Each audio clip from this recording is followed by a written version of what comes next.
¿Qué tal? Buenas noches. Hoy comenzamos el curso de una manera distinta. Queremos rendir un pequeño y sentido homenaje al doctor Manuel Belgrano y lo vamos a hacer a través de unas reflexiones en la voz de nuestro vocal, el arquitecto Carlos Moreno. Y bueno, le pedimos a Carlos entonces que nos hable un poco de el doctor Belgrano. Gracias, Carlos.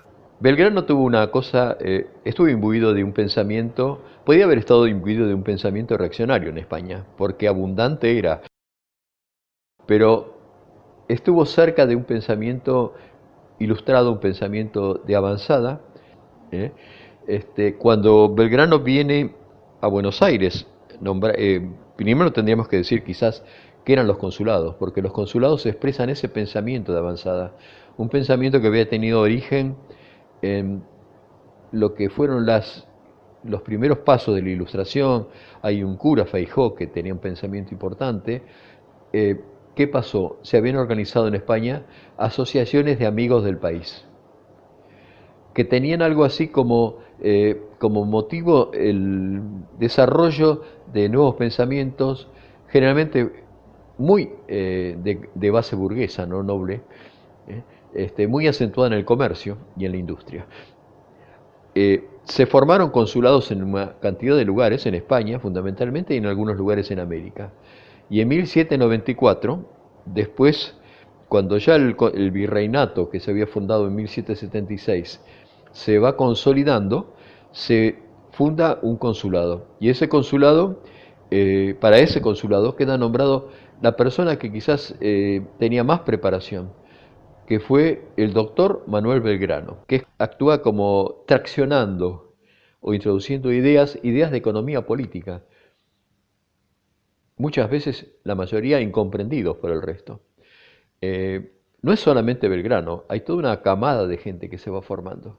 Sus amigos, Castelli, Vieites, por otro caso había tenido algo Basavilbaso, con nuevas ideas y nuevas cosas. Un gran sabio, muy importante en España, que fue Azara, Félix de Azara, que era corresponsal de Belgrano, ¿no? Y ellos tratan de introducir ideas nuevas, y una de ellas, que es constante en Belgrano, es que, porque creía en la gente, es que educándola puede ser útil. Y entonces propone la creación de varias escuelas, una escuela de náutica, una escuela de oficios, una escuela de comercio, la de aritmética, todas pensadas en un sentido de crear los cuadros técnicos que permiten el cambio. Pero así aquí que unos años después, esos cambios los ven como un elemento totalmente negativo y Carlos IV decreta y los anula. Y ahí nos está hablando de qué es el mundo que se vivió, un mundo de la tradición y el no cambio frente a una necesidad de cambio para ser. Belgrano, una de sus expresiones más importantes fue en el consulado, las propuestas que hace de industrias, el cultivo del lino para poder tejer velas, el cultivo de una cantidad de elementos, hasta la cría de la cochinilla para sacar los pigmentos, el plantar árboles en la provincia de Buenos Aires para cambiar el clima. Son todas cosas que es una larga lista, pero todas cosas incomprendidas que hablaban de un estadista que pensaba en un país más allá de las miserias del momento. Bueno, y ahora sí vamos a comenzar con la clase de hoy, arquitectura en el periodo republicano y arquitectura del Estado. Y comenzamos con el arquitecto Fabio Grementieri. Fabio es arquitecto especializado en conservación del patrimonio e historiador de la arquitectura por la Universidad de Buenos Aires y realizó diversos estudios e investigaciones en países europeos y americanos sobre el siglo XIX y XX. Ha participado en diversas conferencias internacionales del programa sobre patrimonio moderno del World Heritage Center de UNESCO y en la actualidad es coordinador del programa de preservación del patrimonio en la Universidad Torcuato Di Tella. Además, Fabio Grementieri es vocal de nuestra comisión, así que Con ustedes, el arquitecto Grementieri. Adelante, por favor, gracias. Buenas tardes.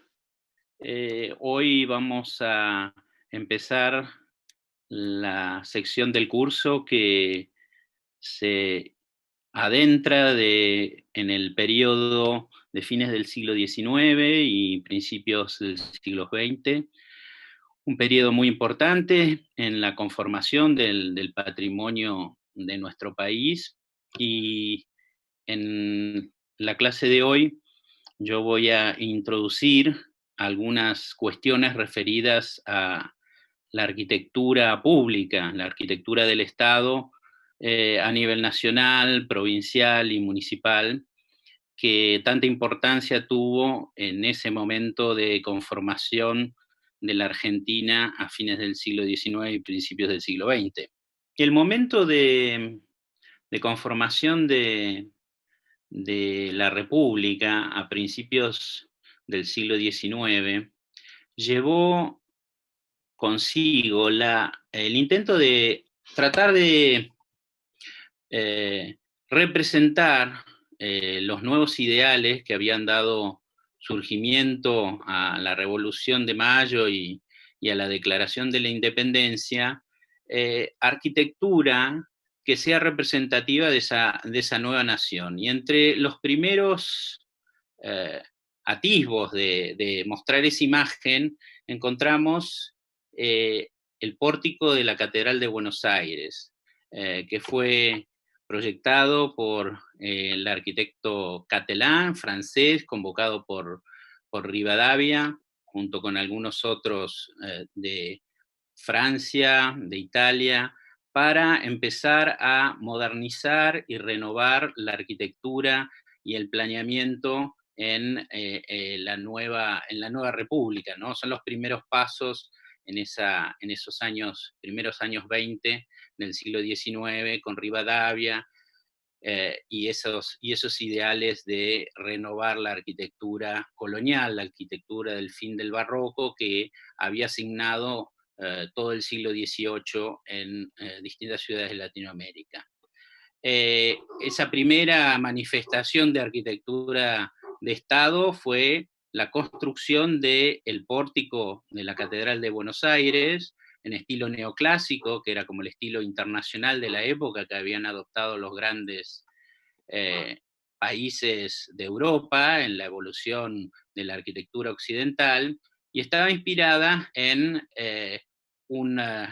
la fachada del Palais Bourbon, construida hacía pocos años en París.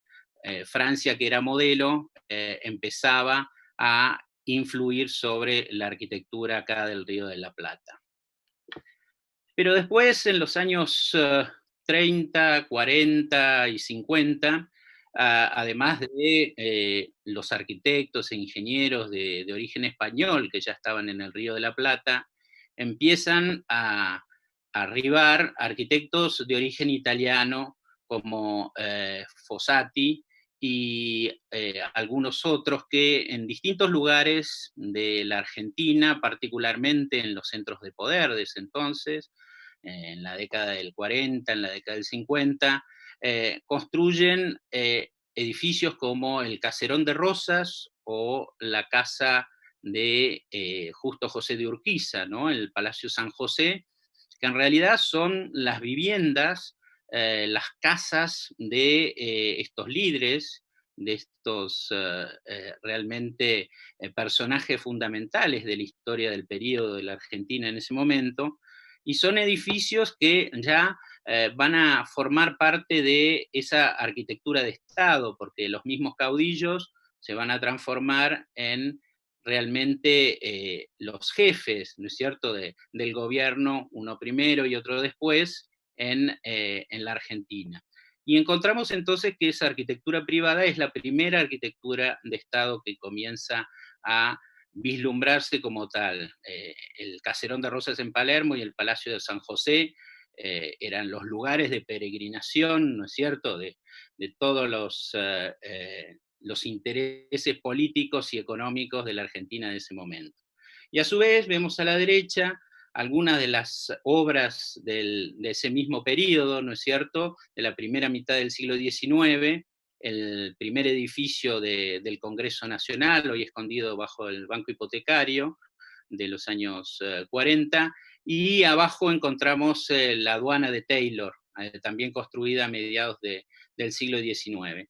Fíjense que así como el pórtico de la catedral se inscribía en la tendencia internacional de la arquitectura europea y un poco la arquitectura americana de principios del siglo XIX, que era el neoclasicismo, en este caso aparecen los rasgos del neorrenacimiento en los años 30, 40, 50, en los países europeos, en esa evolución que tiene la arquitectura academicista, que recurrentemente vuelve sus ojos hacia atrás y busca modelos en el pasado. Aquí vemos la inspiración, este neorrenacimiento busca inspiración en los palacios y en la arquitectura clásica del Renacimiento italiano particularmente, y así se refleja en estos edificios.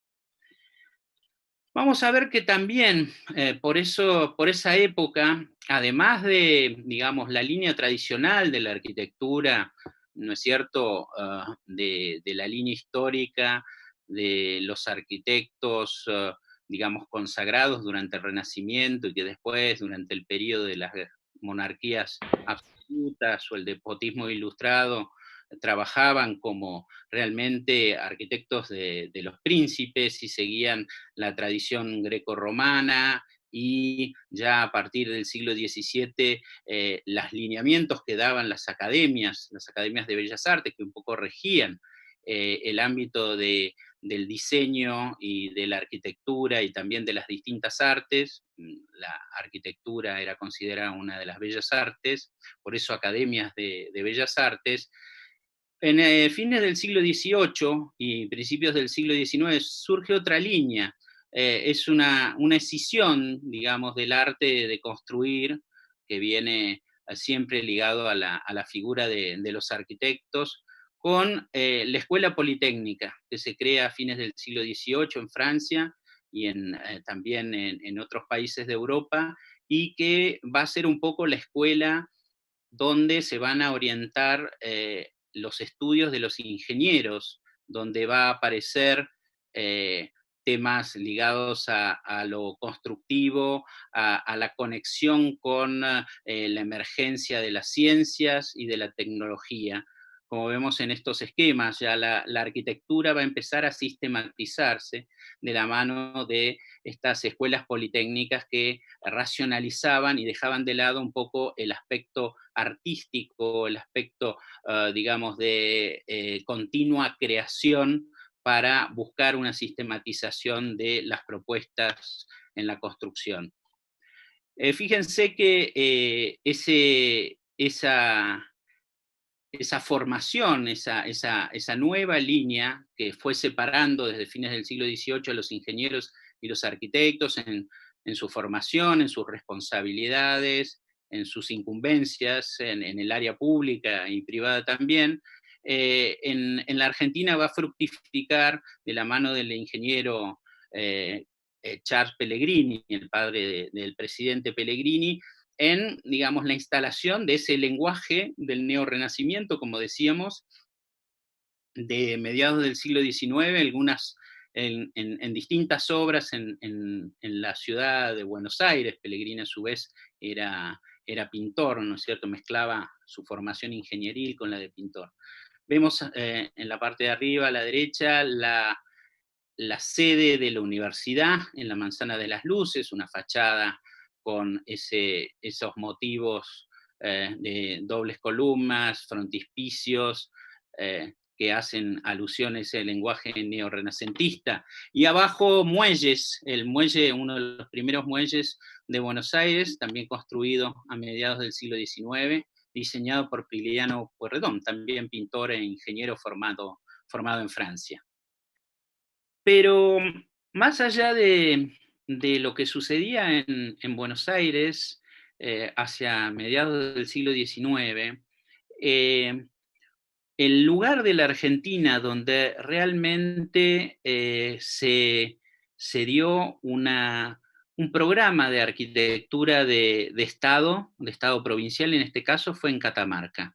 A mediados de los años 50, arriba a esa provincia, un arquitecto italiano formado en el norte, en Lombardía, en la Academia de Brera, y con su formación y con otro hermano, llegan a la provincia de Catamarca, se establecen en la capital, y la gobernación les empieza a, a pedir distintos proyectos para edificios públicos.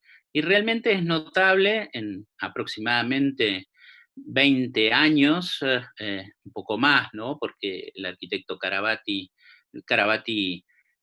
fallece a principios del siglo XX, realiza toda una serie de construcciones. Estas construcciones hechas para el funcionamiento, pero además para dar una presencia, una imagen al Estado, como la Casa de Gobierno, la Escuela Normal, siguiendo un modelo de arquitectura inspirada en los postulados de Sarmiento, como una escuela templo que vemos en esa fachada, el Colegio Nacional con su claustro, el hospital y también la catedral. Fíjense, todo un conjunto de obras de una coherencia estilística, de diseño, de equipamiento del Estado en la ciudad capital, que es muy interesante, se va a dar en Catamarca, en la provincia de Catamarca, en su ciudad capital, antes de que algo similar ocurriera con un conjunto de arquitectos o un conjunto de ingenieros o un arquitecto que fuera como el arquitecto oficial, ¿no es cierto?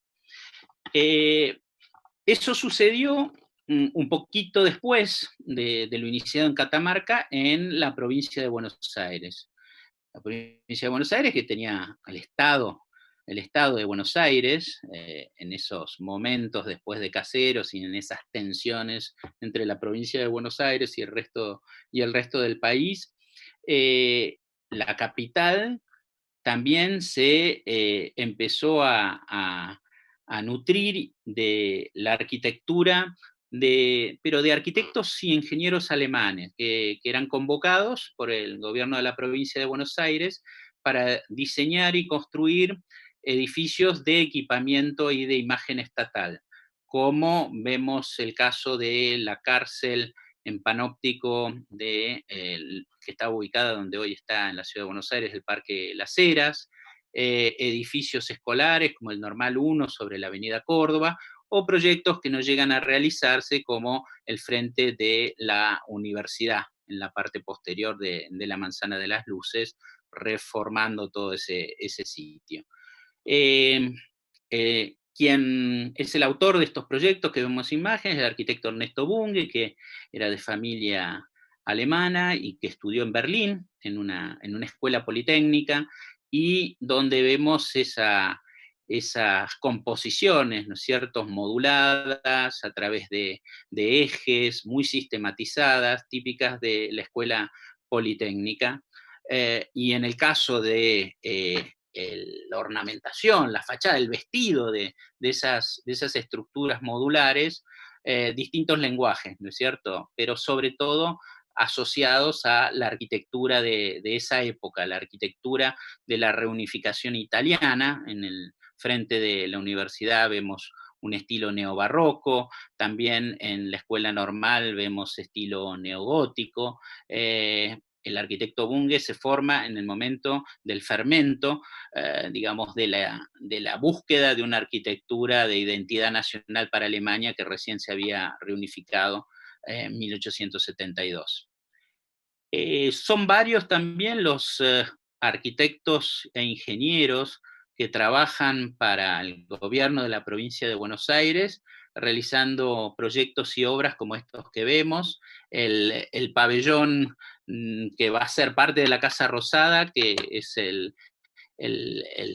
uno de los ministerios, y después el otro similar de Correos y Telégrafos, el Banco de la provincia de Buenos Aires, en la City, de Hunt y Schroeder, un arquitecto británico y otro alemán, o el proyecto para el banco hipotecario, también en la City, varios bancos empiezan a construirse en esos lugares y casi todos los arquitectos ingenieros de mayor prestigio por la época y de encargos que hacían los encargos oficiales eran de origen alemán, algunos otros suecos como Haber o noruegos, Nistromer o ingleses. La arquitectura de ese periodo, de los años 60 y 70 en Buenos Aires, está asignada por, digamos, el diseño y la escuela alemana de arquitectura que un poco reinterpretaba lo que se hacía en Alemania en esa época. Después de todas esas casi 30 años de luchas entre el gobierno de la provincia de Buenos Aires, el Estado de Buenos Aires y el resto de las provincias, se llega a la solución definitiva cuando Buenos Aires ofrece y entrega la ciudad de Buenos Aires como capital de la República.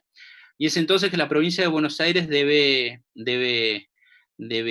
construir, debe diseñar y construir una nueva ciudad, y lo hace decididamente todo el grupo de los autonomistas, de Alsina, Rocha y todo el partido autonomista de Buenos Aires. Se muda, digamos, deja la ciudad de Buenos Aires en manos de los federales y del general Roca como presidente, y se embarca en este proyecto, digamos, increíble para la época, modernizador y superador, digamos, de todo lo que se venía haciendo en la Argentina, proyectándose desde lo público con el proyecto de la ciudad de La Plata, que realiza el trazado definitivo, un grupo de ingenieros del Departamento de Ingenieros de la parte de Obras Públicas de la provincia de Buenos Aires, y que vamos a ver está muy signado por,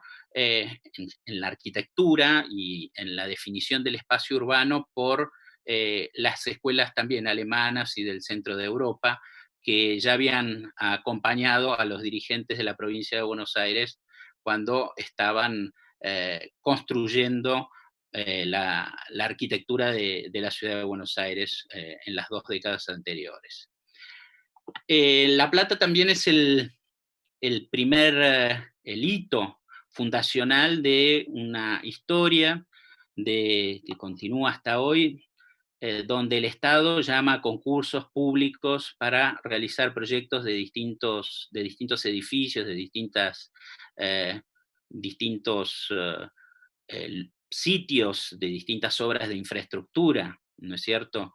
Y en el caso de los concursos realizados para la definición de los edificios públicos de La Plata, lo que vamos a tener es que ganan varios de esos concursos los arquitectos alemanes, para el Palacio de la Legislatura Provincial, para el edificio municipal y del Consejo Deliberante. Las imágenes inferiores nos dan idea del poder y, digamos, y la representación que ya tiene la arquitectura pública aún en el momento de construcción, ¿no? La Plata, fíjense, esas son imágenes a poco de fundada, las de abajo de la Casa de Gobierno y de las casas que iban armando el tejido de la ciudad de La Plata. Bueno, el sistema de armado de esta ciudad, de composición del espacio y de los monumentos públicos, las áreas llenas y vacías, es el resultado de una combinación de inspiraciones, como se ve en el trazado, de cuadrícula con diagonales, con avenidas arboladas, plazas distribuidas a lo largo y a lo ancho de la ciudad, para que, digamos, todo el verde y todas las ideas del higienismo, de esa parte de las ciencias y del sanitarismo impregnaran el diseño de las ciudades, y que se va a aplicar en ciudades viejas y en ciudades que se hacían nuevos trazados, se habían avenidas para sanear la arquitectura antigua y las aglomeraciones en los centros históricos de esas ciudades. En este caso, además, hay una voluntad de armar un eje monumental, en el eje, podríamos decir, este-oeste, se ubican entre dos bulevares los edificios principales representativos de los poderes del Estado, provincial, municipal, religioso, artístico y de la ciencia y de la técnica, la catedral, la municipalidad. Esta toma está desde la catedral, la municipalidad, el Teatro Argentino, por detrás la legislatura, otra plaza, el Palacio de Gobierno Provincial, el cuartel de policía y al final el bosque con su complejo del Museo de Ciencias Naturales, ¿no? Es un eje que atraviesa espacios abiertos, urbanos, y que atraviesa también los espacios interiores, como vemos en esta fotografía de la derecha, donde se alinean la entrada de la municipalidad hacia la catedral, ¿no? Hacia un lado hacia el otro. También La Plata es muy interesante porque es un poco el laboratorio donde empiezan a desarrollarse los proyectos y a construirse obras de un marcado eclecticismo que reinaba en todo el mundo, en Europa y en otras partes de América, en el mundo occidental, y que era el resultado de ese academicismo que buscaba abrevar, es decir, inspirarse en distintos periodos de la historia de la arquitectura, desde Grecia y Roma, pasando por el medievo hasta el Renacimiento o el barroco del siglo XVII y XVIII, y lo vemos bien en todos estos edificios, el ministerio, lo que sería después el Ministerio de Educación, el Banco Provincial, el edificio de la policía, la parte, digamos, que tiene una mezcla de arquitecturas, desde el clasicismo con sus columnatas, mansardas a la francesa, líneas del neoclasicismo alemán, almenas y elementos medievales. Todo ello, digamos, realizado por profesionales, constructores, decoradores de distintas procedencias europeas. Una sucesión de edificios construidos en tiempo récord.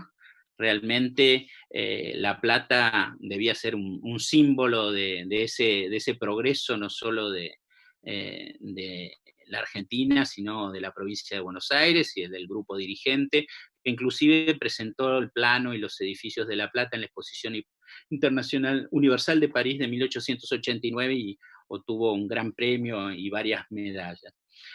En estos edificios, en todos estos edificios públicos que se construyen todos simultáneamente, es muy importante valorar todo el trabajo que tienen de la parte decorativa y constructiva. Se trataban de utilizar las técnicas avanzadas, en muchos casos estructuras metálicas, para acelerar la construcción, y en el caso de las terminaciones, de las decoraciones en los exteriores, es el primer lugar de la Argentina donde se utiliza a gran escala el revoque símil piedra. No había tiempo ni había tradición en la Argentina de hacer edificios de piedra labrada, como en otros países latinoamericanos, no había canteras tampoco, pero sí había mucha mano de obra muy calificada, artesanos, casi artistas, que hacían los estucos, las decoraciones, las imitaciones de materiales preciosos, y que en los exteriores también adaptaron esos estucos, colocando cal hidráulica y más adelante cemento, y imitando la piedra de talla a la perfección, que es una de, digamos, de las calidades constructivas y decorativas que tienen estos edificios, y que después por muchas décadas serán utilizadas en edificios públicos y privados en distintas partes de la Argentina. Esa variedad estilística y esa decisión llevó a realizar edificios de gran escala y notables a nivel internacional, algunos que se inscriben en la saga de las grandes catedrales neogóticas, diseñadas y construidas en el siglo XIX en distintas partes de Europa y aquí en el continente americano.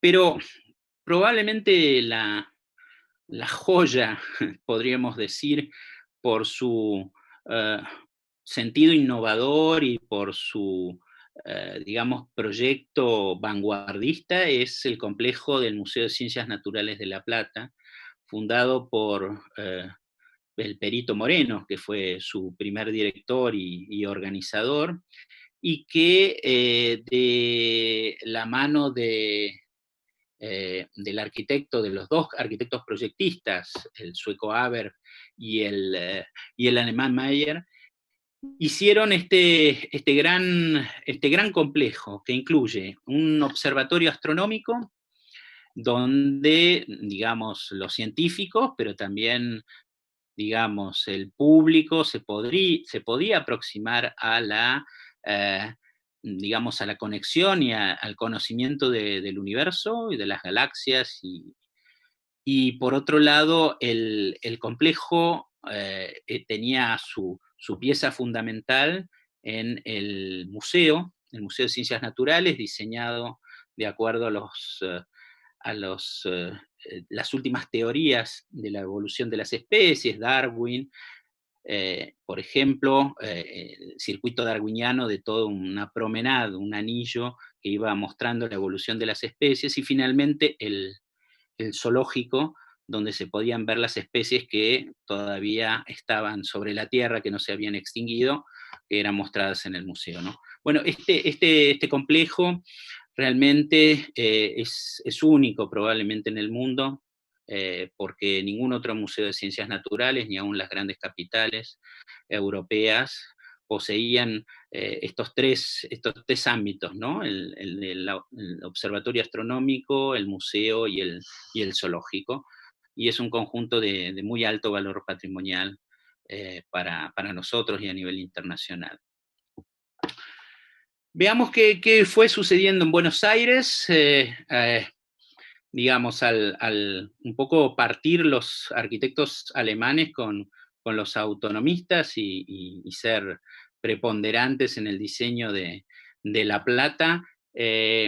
Los arquitectos italianos que ya habían venido desde principios del siglo XIX, se habían aclimatado, como vimos, en el litoral, en Entre Ríos, con las construcciones de la primera capital en Paraná, que tuvo la Confederación, con Urquiza, o lo que vimos en Catamarca con Carabati, arquitectos como Giovanni Buschiasso, los hermanos Canale, estaban construyendo distinta arquitectura. El edificio municipal por muy poco tiempo, que hoy es en el Museo Histórico Sarmiento, en el barrio Belgrano, en Buenos Aires, lo mismo que la iglesia La Redonda, como es denominada, son buenas muestras de esa arquitectura de fin del neorrenacimiento, que dominó desde los años de 1840 hasta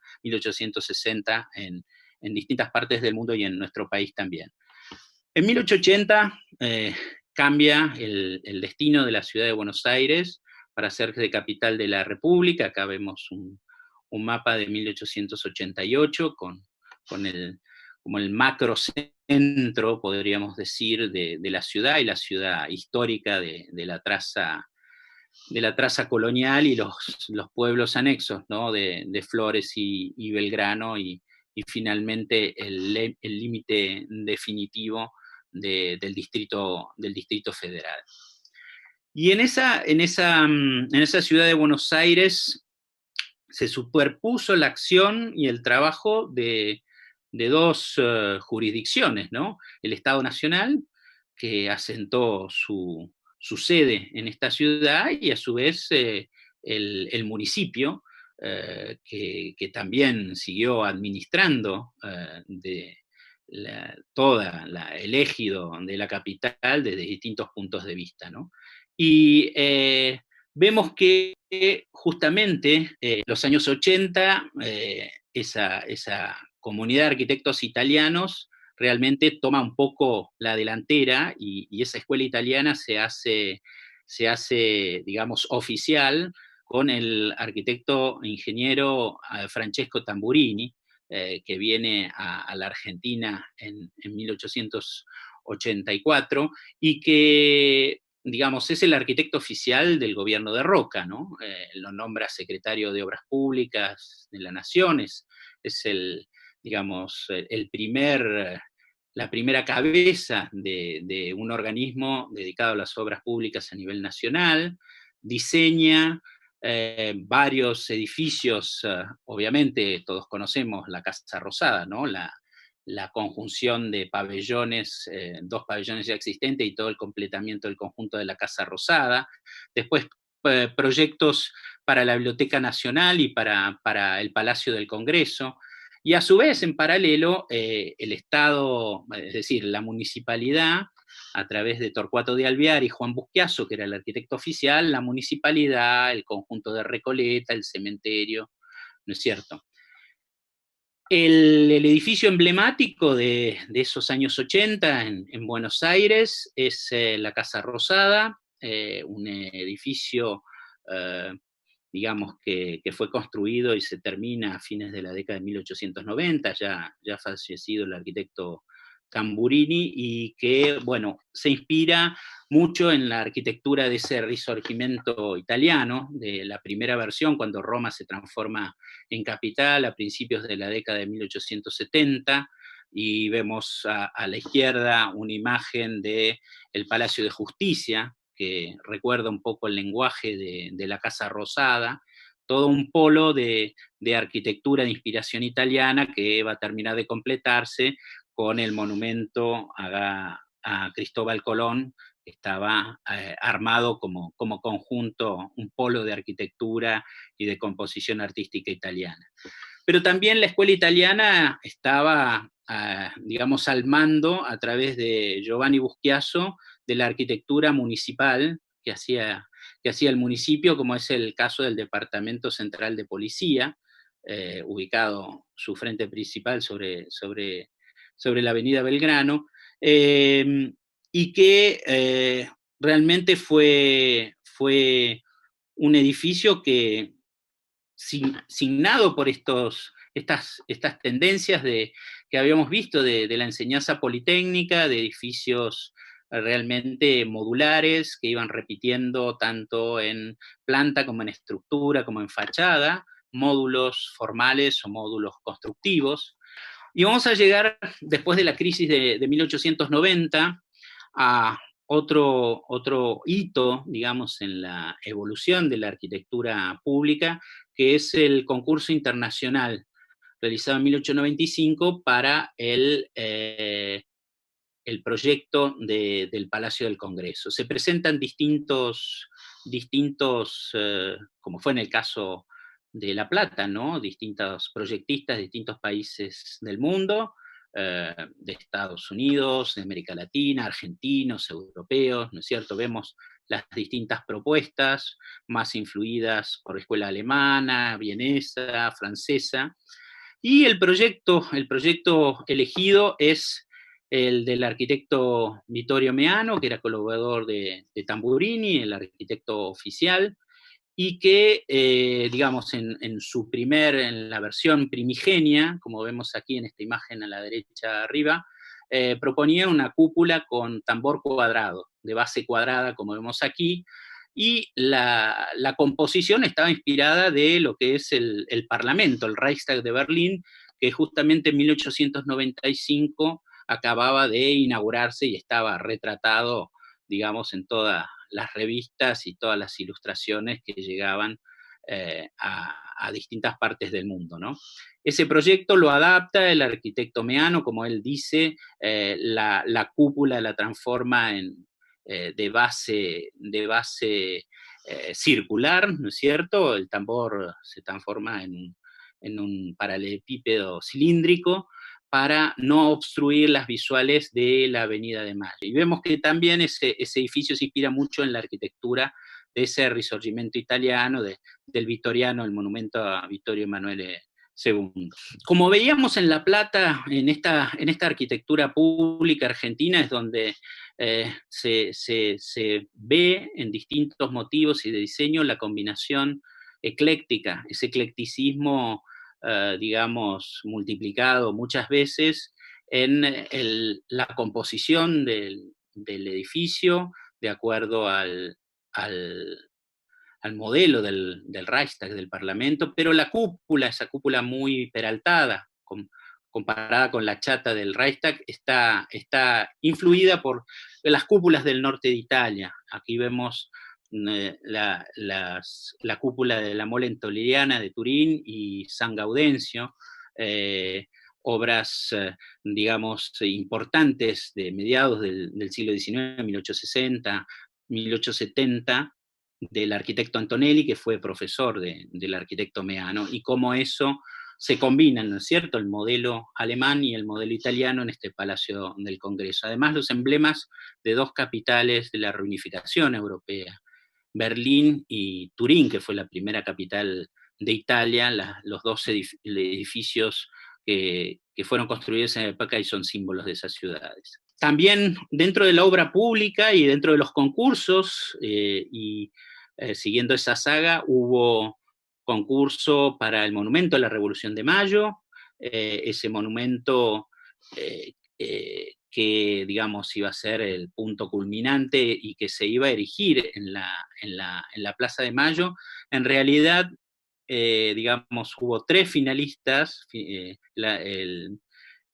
finalmente fue un italiano el ganador, pero este proyecto belga, que era uno de los 3 finalistas, finalmente fue adaptado y construido como un monumento a los 2 congresos. Acá vemos algunas de las imágenes de uno de los pabellones anexos a la exposición de arte del Centenario, donde se exhibían las maquetas que habían venido de distintos lugares del mundo para hacer las propuestas para ese monumento. Aquí vemos el monumento ganador de Gaetano Moretti y Brisolala, que, bueno, es un proyecto que nunca se llevó a construir porque hubo mucha deliberación respecto a la posición de la pirámide de Mayo y si había que trasladarla o se iba a demoler. Finalmente hubo una adaptación para proponerla dentro. Pero fíjense como en esos años, ¿no?, entre 1895 y casi 1900, principios de 1900, cómo va a variar la idea de la arquitectura del entorno, de lo que vemos en el background de este monumento inicial y la adaptación, donde se pretendía remodelar toda la Plaza de Mayo con arquitectura, digamos, del clasicismo del siglo XVIII que se transforma en tendencia. También en el espacio público, en la Municipalidad de Buenos Aires, arma los espacios públicos con su dirección de parques y paseos a cargo del arquitecto Taís, e incorpora todo lo que es la escultura pública que se va construyendo a través de sufragio de ciudadanos, asociaciones, el mismo Estado nacional o la municipalidad que va creando todos estos conjuntos. Buenos Aires llega a ser capital del Centenario con una imagen formada en parte por los alemanes que habían migrado hacia la ciudad de La Plata, los italianos, ¿no es cierto? Y esa arquitectura pública del Centenario va a tener grandes edificios en distintas provincias, como en Santa Fe, donde se demuele el Cabildo, como en la ciudad de Tucumán, y son reemplazados por los palacios de gobierno, realizados por arquitectos e ingenieros de ascendencia italiana, donde en algunos casos va a haber una adscripción a la arquitectura más clásica, en otros casos se va a incorporar el Art Nouveau e inclusive las estructuras de hormigón armado.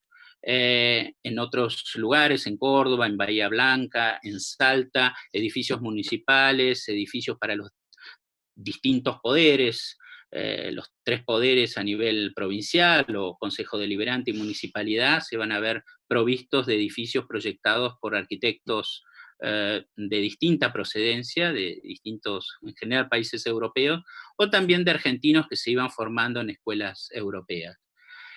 El armado urbano a fines del XIX y principios del siglo XX de una ciudad está dado por su red viaria, la ampliación en este caso, como es el caso de la Avenida de Mayo, los edificios públicos y el tejido de edificios particulares, los parques y paseos, todo el paisajismo y la infraestructura, como vemos en este caso, de puertos, de ferrocarriles o la infraestructura sanitaria.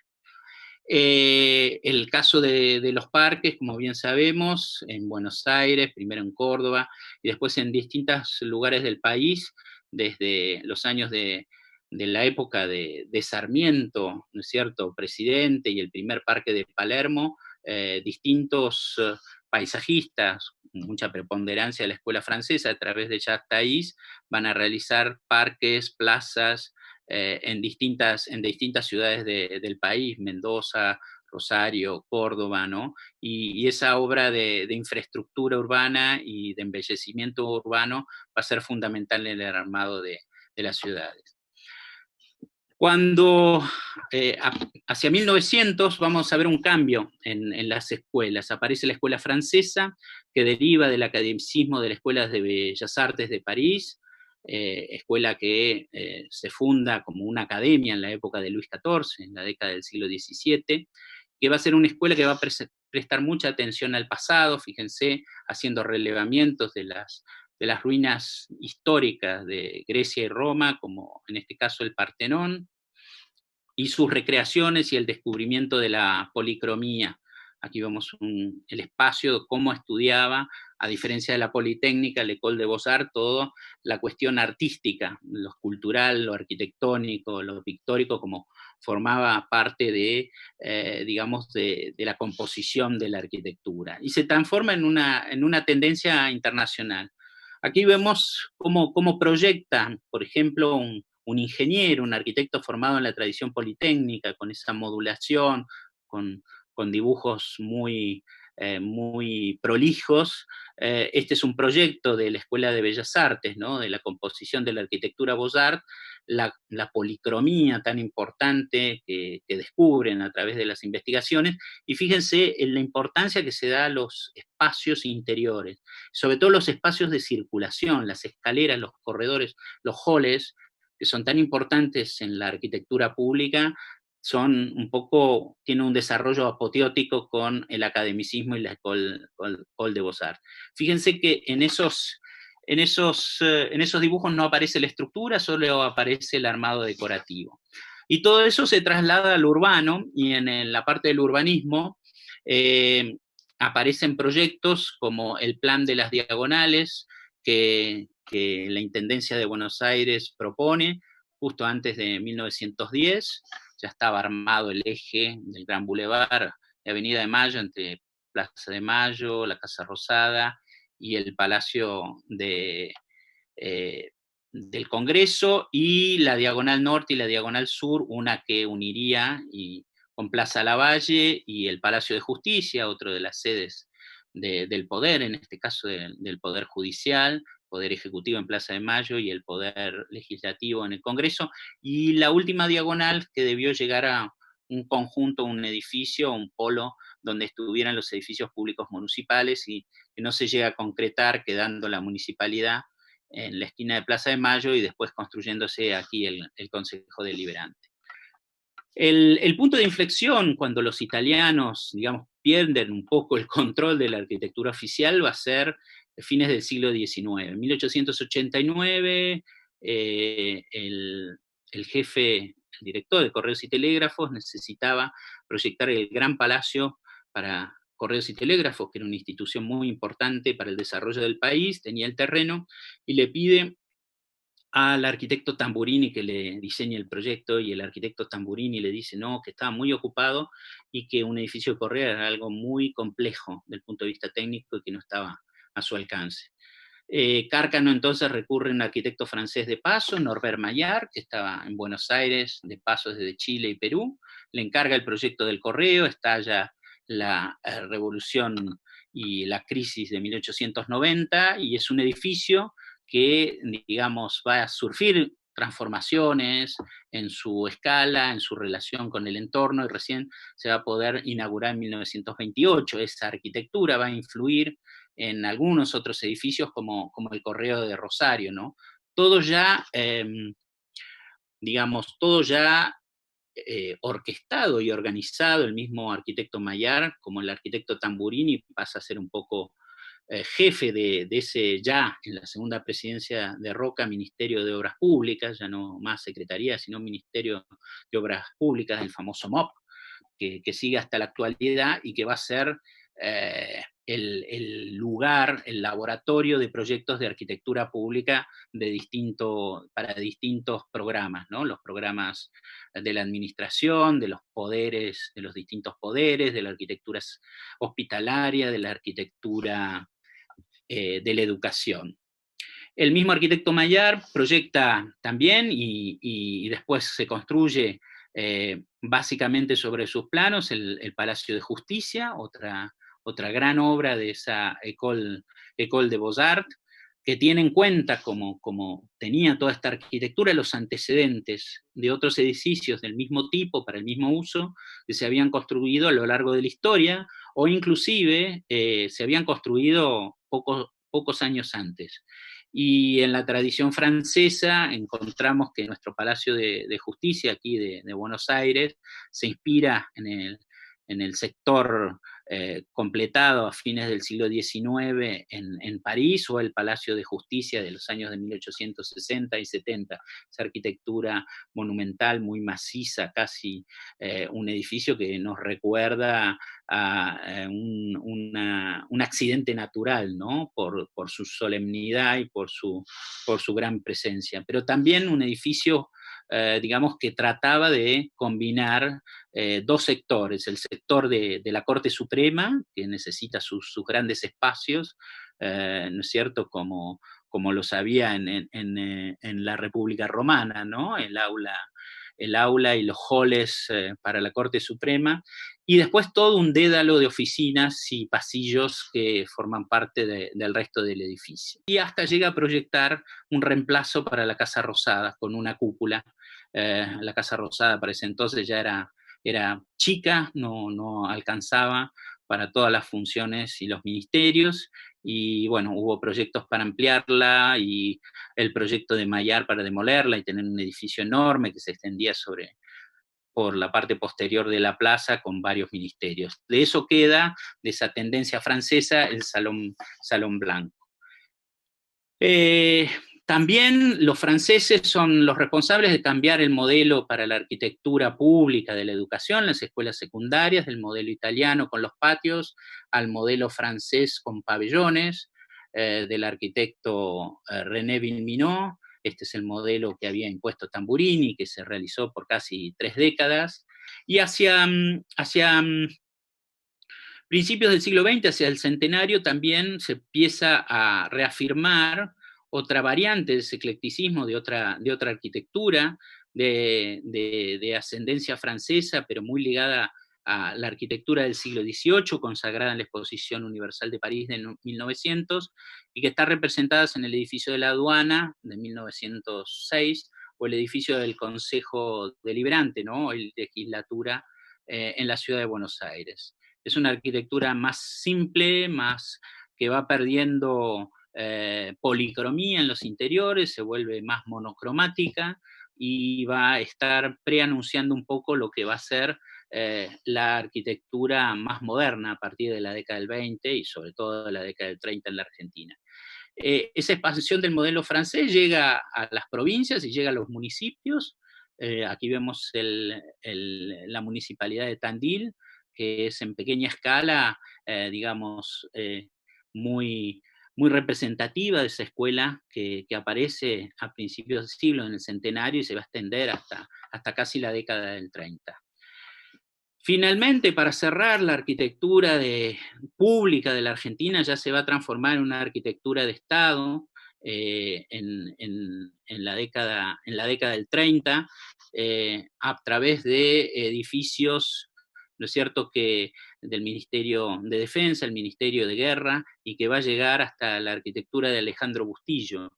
La arquitectura pública va a evolucionar también del punto de vista de la avanzada de la tecnología y de edificios de estructura metálica a los edificios de hormigón armado, con un lenguaje más simplificado y apropiándose de todo ese eclecticismo y de la arquitectura clásica, como lo señalaba Alejandro Bustillo en la década de 1940. Bueno, este ha sido un panorama muy sucinto, con algunos casos clave, creo yo, de la evolución de la arquitectura pública desde fines del siglo XIX hasta principios del siglo XX, una arquitectura que sigue cumpliendo sus funciones, sigue jalonando el espacio urbano de muchas ciudades de la Argentina, que es un patrimonio, digamos, de mucha calidad de diseño, mucha calidad constructiva, y que a pesar de los prejuicios que hubo y que a veces hay, hoy en retrospectiva nos damos cuenta que fue como una creación muy argentina, donde se mezclaron la inmigración, los distintos saberes, esa gran liberalidad, ese gran eclecticismo para elegir los mejores modelos o lo que parecían las mejores soluciones, las mejores teorías, los mejores materiales y tecnologías para hacer frente a las demandas de una sociedad en movimiento, en gran expansión y que, bueno, hacía que la Argentina estuviera, digamos, en la vidriera del mundo como uno de los países que mayor adelanto daba por esa época. Agradezco que me hayan acompañado y bueno, espero poder verlos en una próxima clase. Bueno, muchas gracias, Fabio. Continuaremos con tu presencia en la próxima clase y ahora vamos a presentar a otro participante de este curso, que es el arquitecto Ricardo Salim. Ricardo es profesor en la Universidad Nacional de Tucumán y en la actualidad es el coordinador general de la Unidad de Reconversión del Espacio Público del Gobierno de la provincia de Tucumán. Por otro lado, desarrolla una intensa actividad en temas teatrales y está a cargo de la Fundación del Teatro Universitario, donde monta espectáculos y hace la regie y las adaptaciones también. Es un gran creativo, profesor universitario, investigador y delegado de la Comisión Nacional en la provincia de Tucumán. Así que vamos ya a cederle la palabra desde la ciudad de San Miguel de Tucumán al arquitecto Salim. Adelante y muchas gracias. Gracias, Cristina, por la presentación. Buenas noches a todos y a todas. La unidad de reconversión del espacio público que me toca conducir en el gobierno de la provincia de Tucumán se ocupa de los edificios públicos, de la arquitectura de Estado. Tenemos que velar por esos edificios, ya sean propios o arrendados, en donde funcionan las oficinas públicas, y tenemos que estudiar cuál ha sido su origen, hacer un seguimiento de la historia del funcionamiento de cada uno, ver el nivel de deterioro que tiene y velar por el futuro de la función del Estado.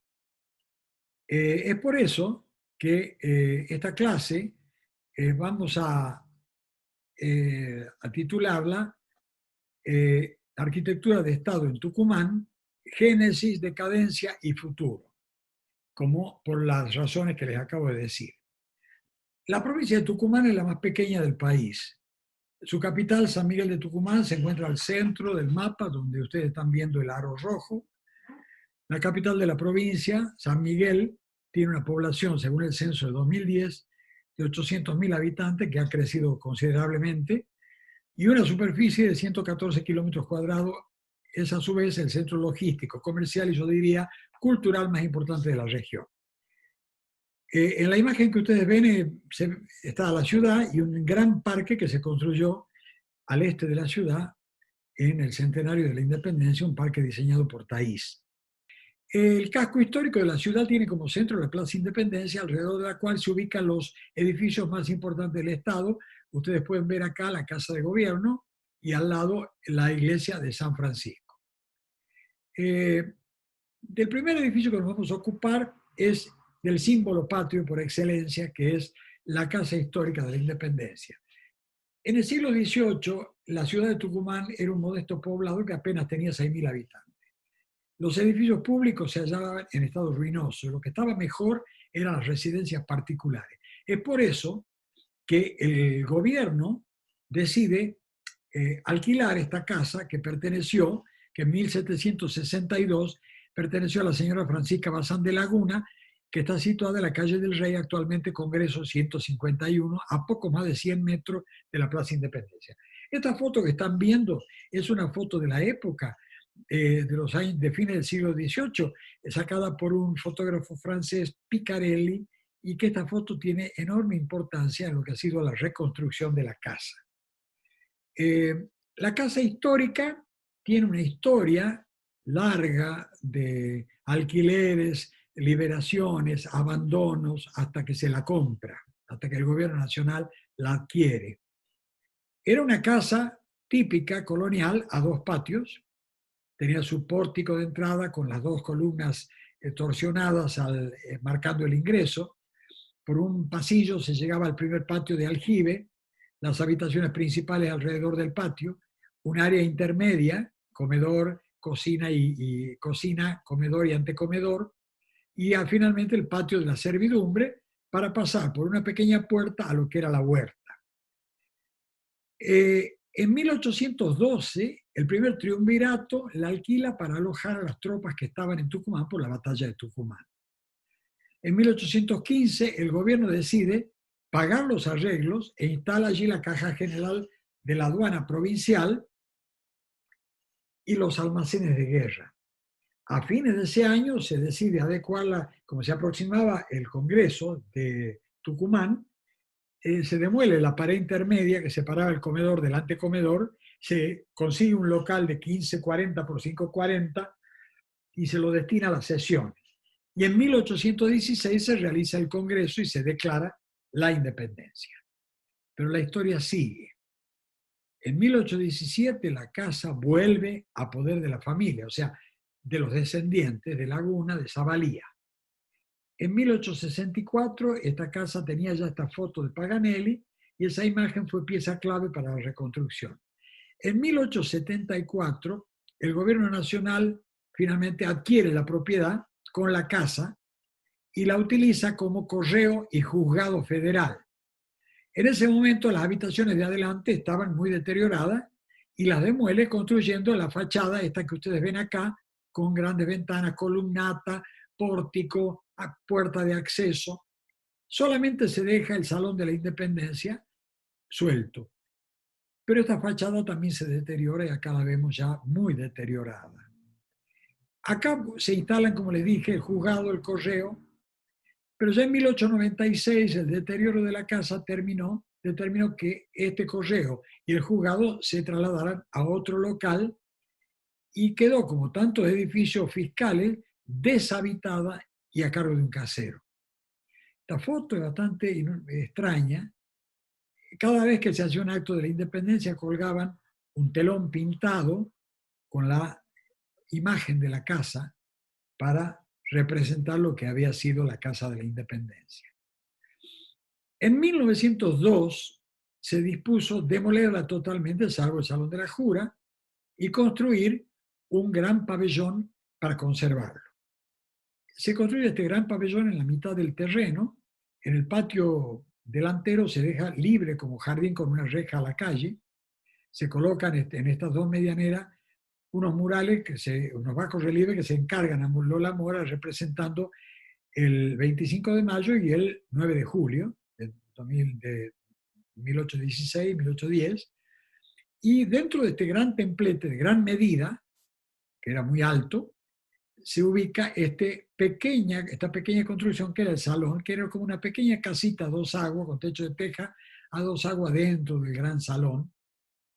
Y de ahí creemos que viene el nombre de la casita de Tucumán por la que preguntan todos los turistas. Dentro del templete había lugar para las placas, los homenajes, y estos son los murales que se hacen en este patio de recibo. La inauguración de este templete ocurre en 1904. En 1938, o sea, 34 años después, la Comisión Nacional de Monumentos y de Lugares Históricos es creada y la Comisión declara en 1941 a la Casa de Tucumán Monumento Histórico Nacional. Y en 1942 le encarga la reconstrucción al arquitecto Mario Busquiazo, que cuando demuele todo el templete se encuentra con los cimientos de la casa. La foto la foto de Paganelli le sirvió para poder reconstruir la fachada, que no tiene las medidas exactas, sino aproximadas según la fotografía. Las ventanas no se sabe si eran exactamente de ese tamaño. Si se reconstruyen todas las salas, queda acá el Salón de la Independencia y acá se estaba construyendo la fachada. Acá podemos ver cómo queda la casa y en ese momento se adquieren estos terrenos que salen a calle 9 de Julio para tener un escape, se colocan los murales en la última parte del terreno y se deja esta zona, este jardín, para los homenajes y las placas de homenaje que se dejan en la casa. El 24 de septiembre de 1943 se inaugura la reconstrucción y desde entonces la casa histórica está abierta a los visitantes en todo el país y el extranjero con su aspecto original. Podemos ver cómo está el patio de acceso, la entrada, el aljibe y el salón de la jura con todos los retratos de los congresales y la presidencia. Acá podemos ver el segundo patio con las placas, un cañón de la batalla de Tucumán, el bajo relieve de 1810, el fragmento del bajo relieve del 16. Pero no termina todo ahí. A continuación, en 1970, el gobierno de Domingo Bussi quiere revalorizar la casa y en realidad demuele, expropian todos los terrenos linderos y quedan estas enormes plazas vacías, transformando esta casa entre medianera a un edificio exento, con dos enormes medianeras blancas ciegas. Y este es el estado actual de la casa. En la casa se ubica el Museo de la Independencia, que ha ido creciendo enormemente en los últimos años, debido a que las familias tradicionales de Tucumán han ido abandonando sus grandes casonas con el reducirse la familia, mudándose a departamentos, y todos los muebles coloniales, más muebles antiguos y objetos han ido donando al Museo de la Independencia, que ya no tiene dónde guardar. En 2015, a raíz del bicentenario que se aproximaba, propusimos construir un anexo, un edificio acá al lado, pegado a la medianera, reconstruyendo la línea de edificación de ambos lados y creando funciones en cada lado, en la Plaza Norte y la Plaza Sur, para medianera. Pero desgraciadamente no hubo fondos, esto quedó guardado. Hasta ahí el proceso histórico que sufrió la casa, todo lo que le pasó a la casa, simplemente nos queda esperar por saber qué le depara el futuro a la Casa de la Independencia. Veamos ahora obras que sufrieron modificaciones funcionales, cambio de funciones y abandono de los edificios. El primer grupo es este conjunto en Avenida Sarmiento, construido entre 1911 y 1912, que tenía funciones originales que fueron cambiándose todo el tiempo en los últimos 100 años. En 1908 se aproximaba el primer centenario, y el gobierno le otorga a una empresa particular de Faustino da Rosa estos terrenos que están al lado de Avenida Sarmiento, al norte del casco urbano, para construir y explotar un hotel de gran nivel, un teatro y un casino para festejar el primer centenario de la independencia. Entonces se construye, en este punto, se construye el Hotel Savoy, se construye el casino al medio, que acá podemos ver el conjunto, y el Teatro Odeón en la punta. Este estaba destinado al Hotel Savoy, el casino provincial y el Teatro Odeón, que luego se llamó San Martín. Pero en 1940 la empresa Faustino da Rosa pierde la tenencia del teatro y entra en convocatoria de acreedores. El juez de la causa adjudica al Banco Francés de Río de la Plata, en su carácter de depositario de deuda, la manzana completa con todos los edificios. En 1945 el gobierno de la provincia compra todo el complejo con lo edificado y se hace cargo para continuar las prestaciones pensadas en su origen. Podemos decir que el hotel y el casino tienen declaratorias provincial y municipal como monumentos históricos, y el Teatro San Martín ha sido declarado monumento nacional en 2011 al cumplir 100 años. Empecemos por el Hotel Savoy. El Hotel Savoy en 1945 lo compra el gobierno y continúa con las funciones. Este edificio tiene una planta rectangular.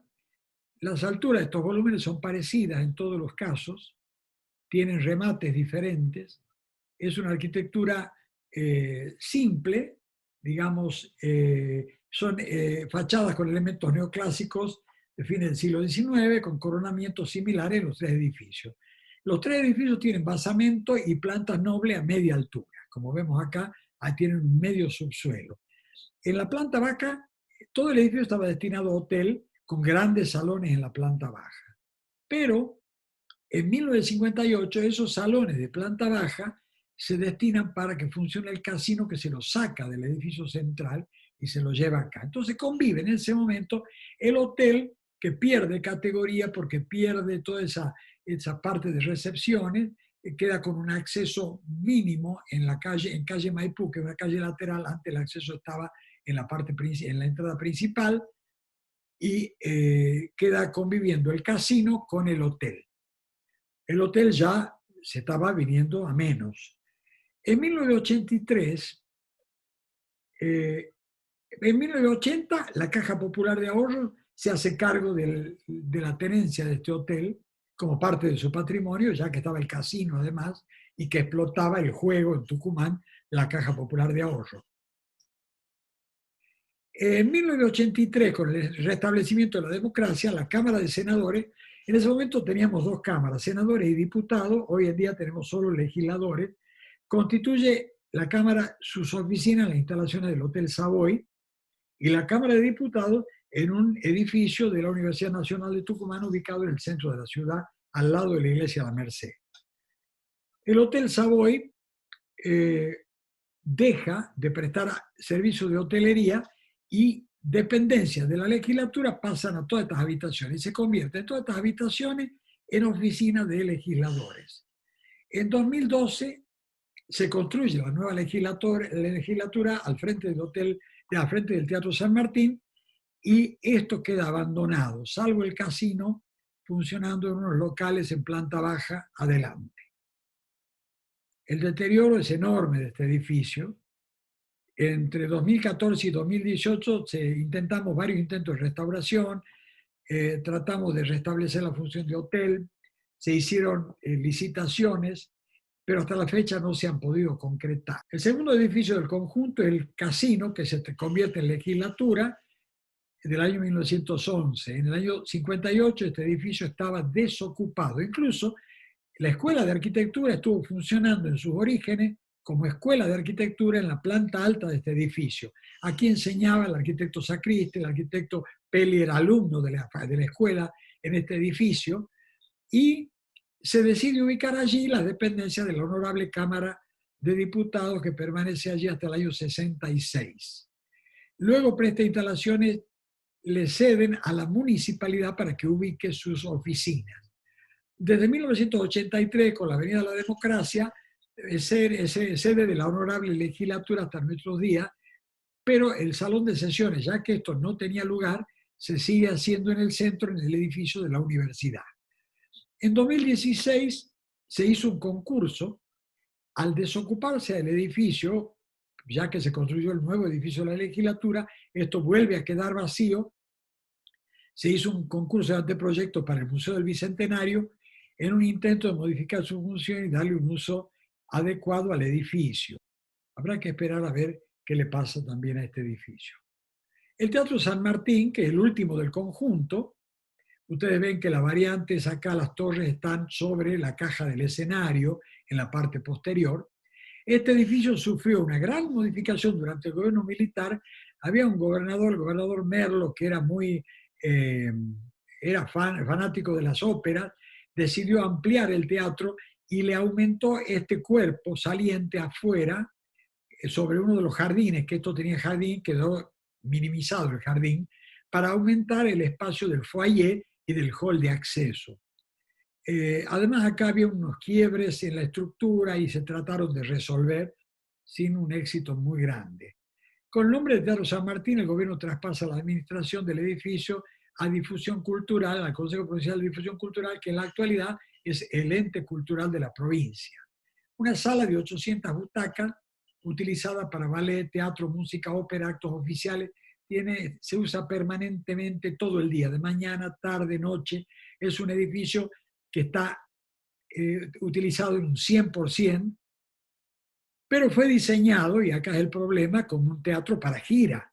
En esa época que fue construido no había teatro en Tucumán y solamente venían las compañías en gira, llegaban a estos teatros, desembarcaban toda su escenografía, que eran telas pintadas, y después se iban.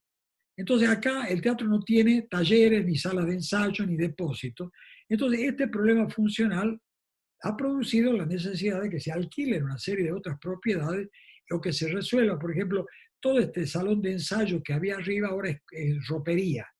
Entonces, tiene mucho problema. Pero eso sí, la zona que tiene contacto con el público está en su total apogeo. Este es el gran hall de acceso que fue aumentado en la época de Merlo. Acá este es el foyer de planta alta, vista del escenario, y acá vemos la gran sala con esta araña que fue adquirida en los últimos 15 años. El Teatro San Martín ha sido declarado Monumento Nacional, es el que está en mejor estado, es el que sigue funcionando, pero habrá que resolver su parte técnica.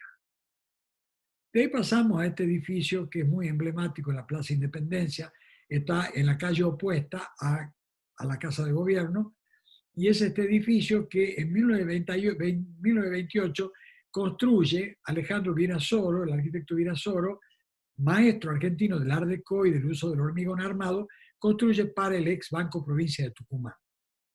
O sea, era un banco privado que se llamaba de la provincia de Tucumán.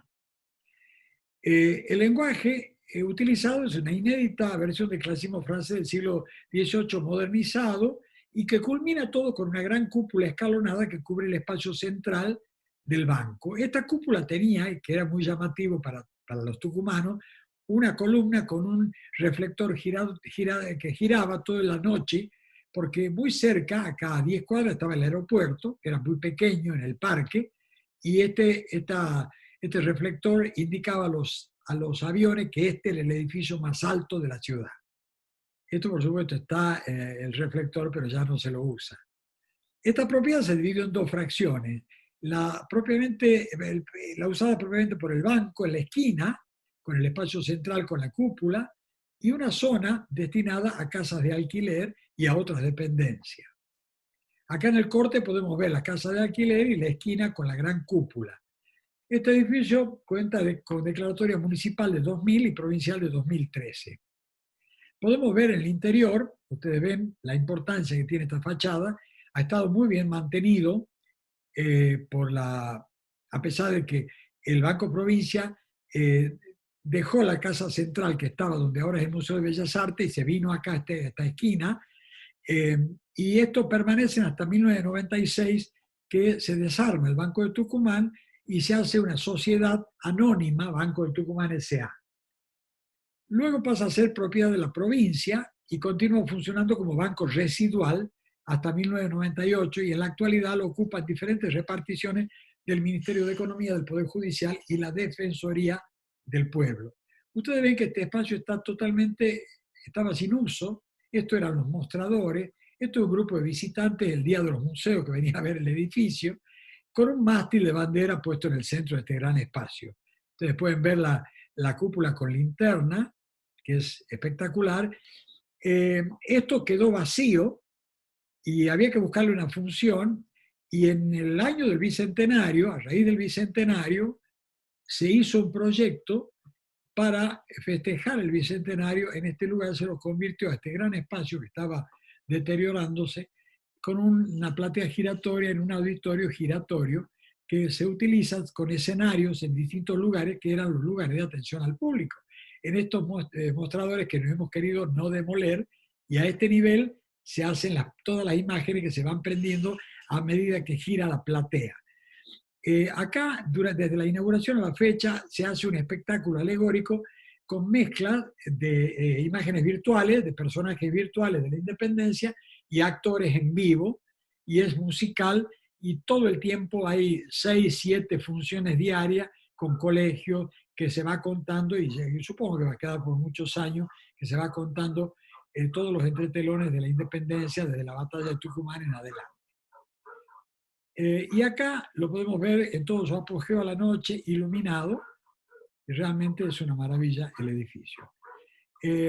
Pasamos de ahí al Palacio de Tribunales, que es una obra distinta,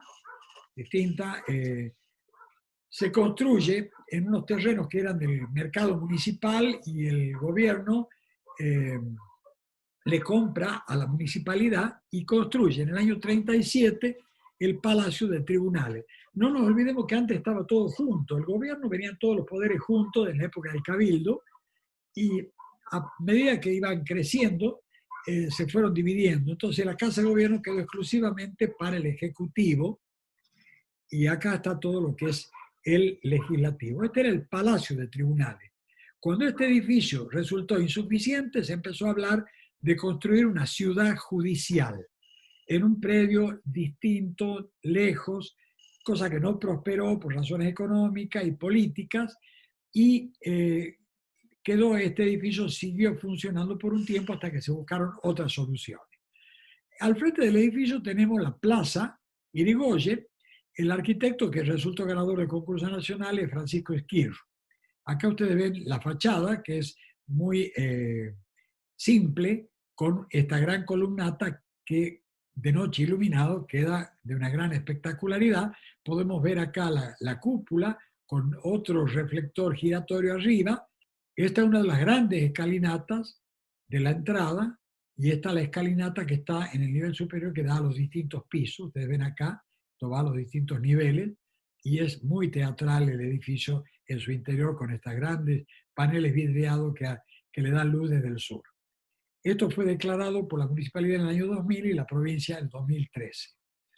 Este otro edificio es un edificio bastante extraño, inusual, típico. En Tucumán los tucumanos lo tenemos, vemos esta foto y es la postal de Tucumán, el Correo Central, construido en el año 39.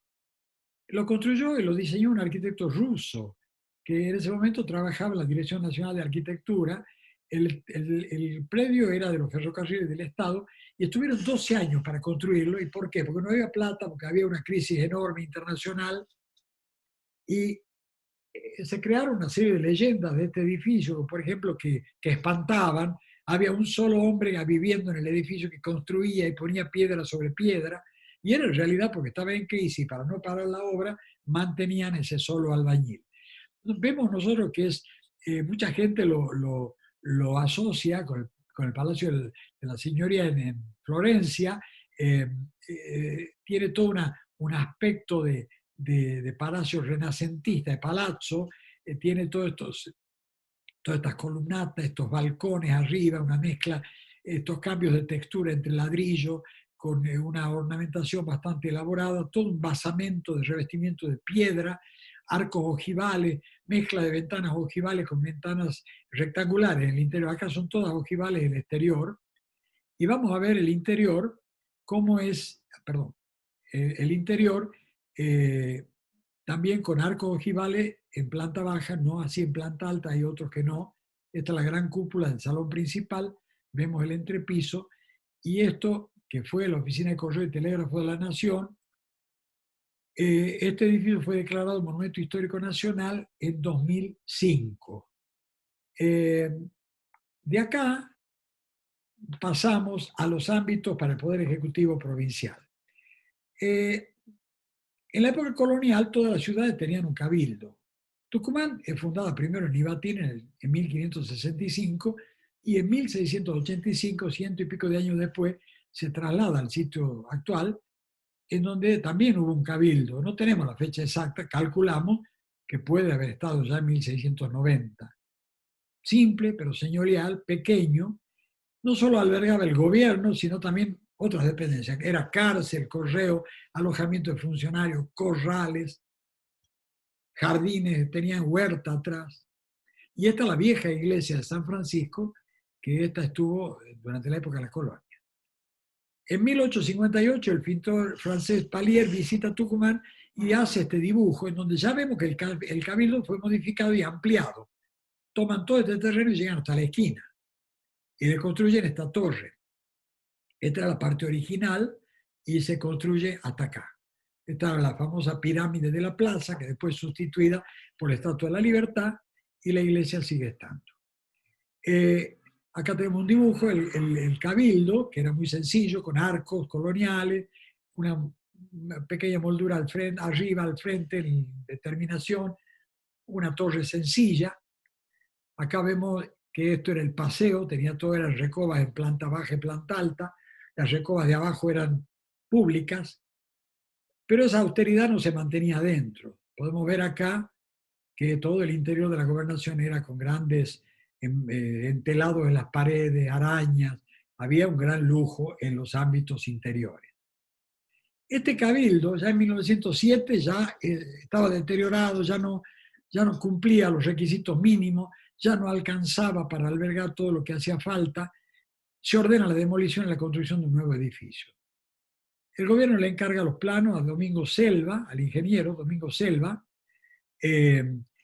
y quien asume el diseño y la construcción del mismo. En 1908, acá está esta foto antigua donde están poniendo la piedra fundamental de la nueva casa de gobierno. Quiero aclarar que esta demolición nadie la lamentó públicamente, porque en ese momento les parecía que lo colonial era pasado de moda, que era retrógrado y que había que tener edificios modernos. Es por eso que Tucumán no tiene más que uno o dos ejemplos de arquitectura colonial que a duras penas hemos logrado mantener. Ese cabildo, en 1912, esta casa que se construye en lugar del cabildo, es inaugurado junto con otros edificios de la época y que otorgan a San Miguel de Tucumán una gran imagen urbanística. Se buscaba pujanza, decir que esto era lo simbólico era fundamental, que era una ciudad moderna, con crecimiento, de presencia destacada no solo en lo político, en lo económico, en lo social, en lo cultural, y no solo en la Argentina, sino en el mundo. La Casa de Gobierno es un edificio que tiene una volumetría, combina formas, materiales y técnicas de diversa procedencia europea. Un precoz y amplio uso del hormigón para edificios monumentales con partes metálicas y de madera. Tiene un volumen retirado de la línea de edificación y ustedes ven que aparecen jardines que producen una transición entre la oficina pública y la calle, la vereda. Tiene 3 volúmenes salientes con cúpulas a manera de bulbas, grandes, eran cúpulas bulbosas, negras. Hay una que se quemó, esta última que está sobre el despacho del gobernador, se quemó en el gobierno de Domingo Bussi, estaba antes, era un depósito de papeles y parece que se le prendió fuego, no sabemos si fue accidental o no, quedó la casa sin la cúpula y en los ex talleres del ferrocarril de Tafí Viejo construyeron una cúpula nueva, está hecho con un material de aleación, pero en este momento la hicieron metálica y la tenían en exhibición en la vereda de la plaza. Y un día me acuerdo que con un helicóptero la subieron, fue realmente espectacular cómo la pusieron. Habría que pensar cómo construyeron estas grandes cúpulas en el momento original de la construcción. Todo el frente tiene arcos, en la entrada, esta es la entrada principal, el acceso secundario está sobre calle San Martín y en su origen tenía escalones, 3 escalones y se subía. También esto tiene, el edificio es rico en molduras que están en todos los niveles, coronamiento de todas las aberturas. El coronamiento del edificio tiene combinación de rejas con molduras, con pilastras, es muy elaborada. El edificio es muy elegante, muy rico, está muy bien preservado. Acá, bien preservado en la parte pública, está acá, tenemos el hall principal primero, de entrada. A continuación está la tumba de Alberdi, que la pusieron en el centro, en planta baja, y que hay problemas con el peso de este mausoleo que está afectando la losa y que va a haber que eventualmente trasladarla a otro lugar, porque no están calculadas las losas para sostener tanto peso. En planta alta el espacio central tiene además claraboya, y llegamos acá al acceso del Salón Blanco, y esta es la gran escalera protocolar forrada en mármol de Carrara, con molduras, con grandes arañas, traídas todas de Europa antes del centenario. Perdón, y acá llegamos al Salón Blanco, que es la culminación del recorrido. Esto tiene muchísimas visitas de turistas, con estas arañas traídas en el siglo XIX, perdón, sí, al fin del siglo XIX de Europa. El Salón Blanco tiene todo el cielo raso, está pintado por el artista español Julio Vila y Prades, que cuenta momentos de la historia de la independencia, y además tiene la flora local representada y la fauna local representada. Bueno, la Casa de Gobierno la vemos acá impecable, declarada en 2012, pero tiene todas sus fallas, todas sus dolencias, y ya en 2001 empezamos a pensar en un centro cívico, hasta que finalmente llegamos al 2017, que el gobernador Mansur hizo el contrato definitivo con el estudio de César Pelli para ubicar este centro cívico en las afueras de Tucumán, en unos terrenos al lado de la montaña, en la zona hacia donde se está ampliando la ciudad, y se planteó el anteproyecto, que ya está la maqueta, y todos los estudios de anteproyecto terminados se terminaron en diciembre de 2019. Es un conjunto de edificios, que los pueden ver acá, que reemplazarían, se traería acá toda la parte administrativa, y así como en tribunales quedaría la Casa de Gobierno destinada a lo protocolar, a sede del gobernador, y a su vez el gobernador tendría con los ministros un despacho en este centro cívico de atención al público. Edificios contemporáneos, digamos, sustentables, con sellos de calidad, y con una elaboración increíble de proyectos. Pero desgraciadamente esto volvió a pararse con el coronavirus, y habrá que ver qué pasa en el futuro. Entonces hasta acá ustedes ven cómo la vida de los monumentos es una vida muy azarosa, que nunca sabemos qué nos depara el futuro. Creemos, ya festejamos, brindamos con champán en diciembre, y ya en marzo no sabemos qué nos depara el futuro. Habrá que esperar de que el futuro sea positivo.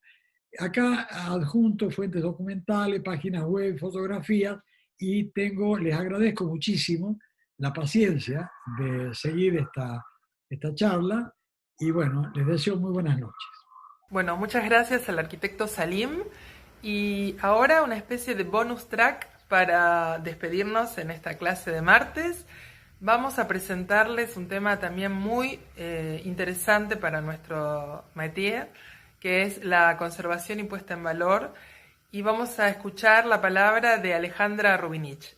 Alejandra es técnica en conservación de bienes culturales por el Museo Social Argentino y licenciada en Bellas Artes por la Universidad Nacional de Rosario.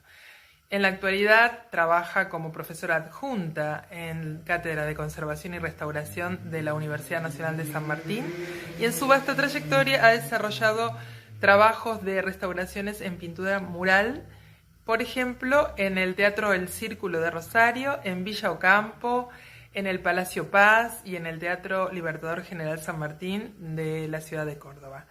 Además, es asesora de la Comisión Nacional de Monumentos. Bueno, con ustedes, la conservadora y licenciada Rubinich. Buenas tardes a todos. En este periodo de la clase vamos a hablar sobre el símil piedra, la terminación que se utilizó mucho en la arquitectura a fines del siglo XIX y mediados del siglo XX. Les voy a hablar sobre el material, sobre el estado de conservación y algunas operaciones de restauración desde el lado del punto de la conservación y restauración del material. El similpiedra es un mortero a base de piedra molida, minerales molidos, arena y como ligante cal o cemento. Es un material que se mezcla con agua y que adquiere propiedades ligantes y adhesivas que cuando fraguan toman dureza y resistencia. Está muy determinado por la proporción de los diferentes tipos de piedra molida que utilicemos, arena o el ligante. De acuerdo a la piedra a imitar, es el tipo de piedra demolida y minerales a utilizar, y también es muy, muy importante las granulometrías. Y la técnica de aplicación y determinación hace que podamos imitar la piedra natural, no solamente por el material, sino con la técnica.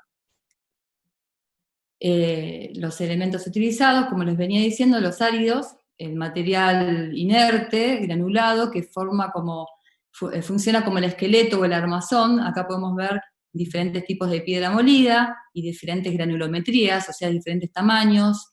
Y después tenemos los aglomerantes, que es la cal y el cemento, que son los más utilizados, que pueden ser, un mortero puede ser a la cal, o con cal y cemento, o cemento solo. Las texturas, o sea, para imitar la piedra natural, digamos, la talla de la piedra, depende como si fuese un cincel, o digamos, todas las texturas de la piedra natural se quiere imitar con el simipiedra. Acá tenemos 3 ejemplos de un simipiedra martelado, uno peinado y otro pulido. El peinado es como si fuese la rastra del cincel dentado sobre, digamos, la piedra. Entonces, estas texturas se trabajan con diferentes herramientas y acabados. Acá podemos ver un ejemplo, un detalle en simipiedra, donde tenemos la parte superior peinado, después liso, después pulido y después martelado. Esto es en un mismo lugar donde se trabajaron diferentes texturas y diferentes tipos de simipiedra. El ejemplo del simipiedra peinado, que es muy tradicional verlo en los edificios, en las fachadas, que marca la rastra como del cincel dentado. Acá tenemos un simipiedra pulido.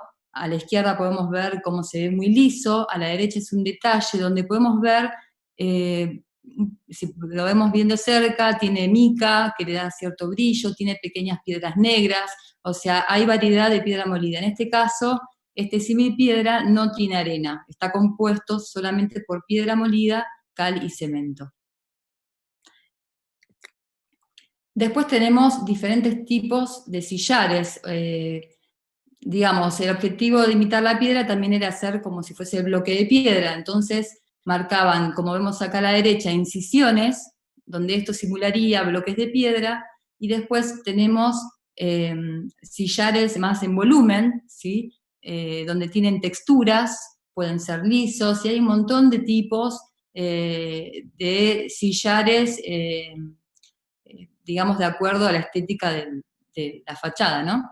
Y también los colores del simipiedra, más claros, más blanquecinos o más ocres, también hay una gama de colores. Acá tenemos ejemplo de sillares con junta blanca, o sea, en la incisión que le hacían para imitar los bloques de piedra le ponían un color que imitara la unión de los bloques de piedra.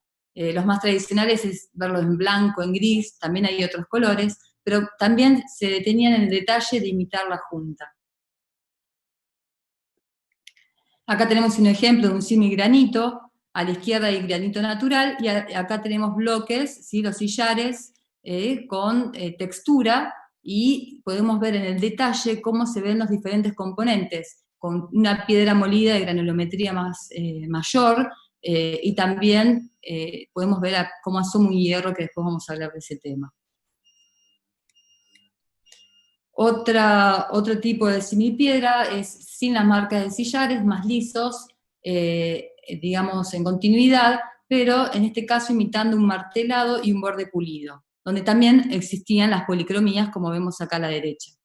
Otro ejemplo de realización de simipiedra es a partir de bloques, a partir de un encofrado, de un molde, se introducía el material y se realizaban estos bloques que después se aplicaban como si fuese un bloque de piedra. Y también llevan junta, ¿no?, de unión entre cada bloque y bloque.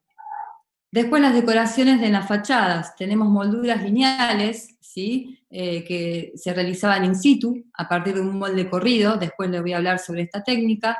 Y tenemos decoraciones premoldeadas. Todas las decoraciones que tienen las fachadas se realizaban a partir del modelado de la pieza, se realizaban un molde, y a partir de ese molde se hacían todas las reproducciones que necesitara la fachada de ese modelo. Lo importante de estas decoraciones es que todas llevan estructura en hierro para darle resistencia y se aplicaban a la fachada del mismo modo, con una estructura en hierro, generalmente. Acá a la derecha podemos ver 2 tipos de moldes más contemporáneos, ¿no? De un mascarón y de una balaustrada. Después tenemos los grupos escultóricos que coronan las fachadas. Estos grupos escultóricos también se realizaban in situ o por molde o por combinación de ambas técnicas. todas estas decoraciones también, y estos grupos llevan estructura interna en hierro. Acá lo que les quería mostrar era ver la comparación entre la piedra natural y el símil piedra. A la izquierda tenemos una fotografía en piedra del mismo edificio que también tiene decoración en símil piedra. Y ahí podemos ver cómo se integra la piedra natural con el símil piedra. Cómo las terminaciones, las granulometrías, los colores se integran una a la otra. Tenemos el Museo Jacquemart André de París, también en piedra, donde podemos ver los diferentes bloques bien planos, conjuntas, ¿sí? Este edificio se utilizó de inspiración para la residencia del embajador de Brasil, el Palacio Pereda. La diferencia en este caso se puede ver que todo el basamento, toda la parte inferior es de piedra blanca, y la parte superior es de símil piedra, imitando esa piedra blanca. Por eso es todo claro, ¿no? Todo de misma tonalidad. Pero también podemos ver cómo se integran la piedra natural y el símil piedra. Y después, bueno, este material, el símil piedra, se utilizó para revestir todo tipo de fachadas, edificios de rentas, palacios, teatros. Tenemos el ejemplo del hipódromo, esta es parte del viejo hospital de Moreno, el símil piedra con símil ladrillo, porque también se realizaba el símil ladrillo. La técnica de imitar materiales fue muy utilizada y realmente muy bien realizada, ¿sí? Bueno, a partir de esto, y también de edificios más modernos, ¿no? Más racionalistas. Bueno, a partir de describirles el material de símil piedra, le quería comentar brevemente algunas patologías comunes en estos materiales. Básicamente la sociedad superficial por estar expuesto a un medio urbano, la costra negra, como podemos ver a la derecha, que es producto de la contaminación ambiental, ¿sí? La lluvia ácida y cómo deteriora estos materiales. El guano de aves, los diferentes tipos de nidos, que aparte generan un daño estético. La proliferación biológica, ¿sí? Que se refiere a musgos y líquenes, que podemos ver, que se pueden ver verdes o negros de acuerdo a si está activo o inactivo. Las plantas, ¿sí? Las plantas generan un daño bastante grave porque a medida que crecen, la raíz empieza a ejercer una acción mecánica con el material y comienza a fracturarlo y a desprenderlo. Entonces produce caída de partes. Acá a la derecha podemos ver un ejemplo donde cayó bastante material de una cornisa. Las fisuras es otro tema. Como les había comentado, los hierros de las decoraciones premoldeadas, como podemos ver en este balaustre no se puede ver, pero acá a la derecha podemos ver los hierros de estructura y también en un bajo cornisa, ¿no? Todos estos hierros, al ingresar el agua o filtrar el agua desde la parte superior o alguna fisura, el hierro se oxida, se expande en volumen y empieza también a desprender el material original. Acá podemos ver, digamos, faltante de material aparte de estas patologías, ¿no? Acá podemos ver faltantes debajo de las cornisas y las partes superiores principalmente son las partes más dañadas, ¿sí? Por la exposición y por el agua. Otra patología que podemos ver son eflorescencias salinas, ¿sí? Productos de las filtraciones de humedad, también por problemas en pluviales, por humedad ascendente. Todo lo que lleva a las filtraciones de humedad hace que las sales salgan a la superficie deteriorando el material. Y después básicamente lo que me quería referir es otra problemática que tiene más que ver con las intervenciones del hombre. En este caso podemos ver una fachada original en semipiedra donde tiene proliferación biológica, principalmente acá arriba, que lo vemos negro, y un poco de suciedad superficial. Y acá tenemos una mala intervención con una aplicación de pintura. Digamos, la pintura no solamente produce un daño en esta superficie, porque el semipiedra es un material que necesita respirar, y cuando lo impermeabilizamos y lo cubrimos con materiales o pinturas, apenas ingresa un poco donde salir y empieza a deteriorarse. Aparte que es un daño muy estético, ¿no? Todo esto que les expliqué del semipiedra, de las terminaciones, de lograr diferentes acabados y colores, con la pintura se homogeneiza todo y se pierde. Acá tenemos el ejemplo del semigranito, que en las partes inferiores, posiblemente por grafitis, como vemos ahí, que es uno de los daños producidos por el vandalismo más que nada, También con la pintura se pierde toda la textura que podemos ver en el simigranito, ¿sí? Toda la diversidad de piedra, de colores, lo único que podemos ver es una textura que también se observa de manera diferente. Acá tenemos dos ejemplos más, a la izquierda aplicando pintura sobre suciedad, sobre costra negra, también del mismo modo cubriendo el simipiedra original, y a la derecha es otro ejemplo, pero en este caso con un material neoparís, donde no solamente se pierde el color original del simipiedra, sino que también estos neoparís le dan volumen, entonces también todas las formas se desvirtúan y pierden su forma original. O sea, perdemos el color y también en parte la forma. Y acá hay dos ejemplos en cercanía de pintura y un neoparís, donde se pueden ver pinceladas, se pueden ver deformaciones y cómo se pierde la estética original. Y después otro daño producido son las intervenciones con cemento puro, cemento, un material muy cementicio. Estos materiales muy cementicios son más duros que el original. Generalmente el semipiedra está formado como aglomerante cal y cemento, o cal solo en algunos casos. Digamos, si el cemento ser muy duro, lo que hace es deteriorar siempre el semipiedra. El parche siempre va a quedar intacto, pero alrededor se empieza a fisurar, como podemos ver acá a la derecha. Bueno, básicamente a partir de estos algunos deterioros que podemos observar en estas fachadas, les quería dar algunas operaciones de restauración. Básicamente, cuando nos encontramos con un edificio, lo primero que hacemos es realizar el plano, ¿sí? el mapa del edificio, y a partir de ahí relevar todas las patologías que encontramos. Y otra cosa importante son los análisis del material original, porque para después intervenir sobre los faltantes tenemos que saber cómo está compuesto el semipiedra original, para que tenga la misma dureza, la misma resistencia, y no sea diferente, porque si no, después le generó un daño más. Cuando tenemos lo biológico, la proliferación biológica, el musgo, las plantas se cortan de raíz, nunca se tiran, se inyecta un biocida para que la planta después muera, y con respecto a los musgos, y algas y líquenes, se aplica el biocida sobre la superficie para provocar el secado de todo esto biológico. Cuando nos encontramos con edificios pintados, ¿sí? En este caso es todo con pintura, para recuperarlos podemos eliminar la pintura, como se puede observar, semipiedra y pintados, semipiedra conjunta blanca que estaba por abajo y estaba cubierto con amarillo, como vemos en la foto de la derecha.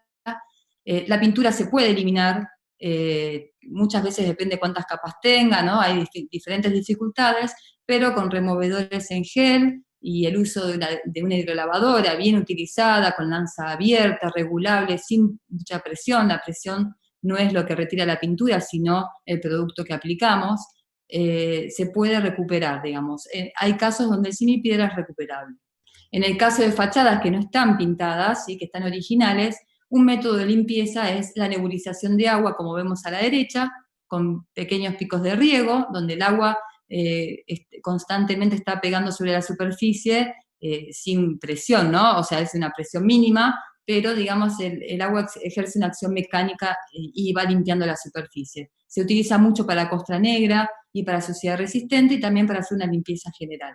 Y a la izquierda es el mismo sistema, nada más que se llama atomización de agua, porque combina aire y agua. Otro método de limpieza son por compresas, utilizando soluciones químicas que se mezclan con una pulpa de celulosa, la cual se aplica en las partes donde hay suciedad resistente, se deja actuar después de las pruebas determinadas, y después se cepilla con cepillito de plástico y agua.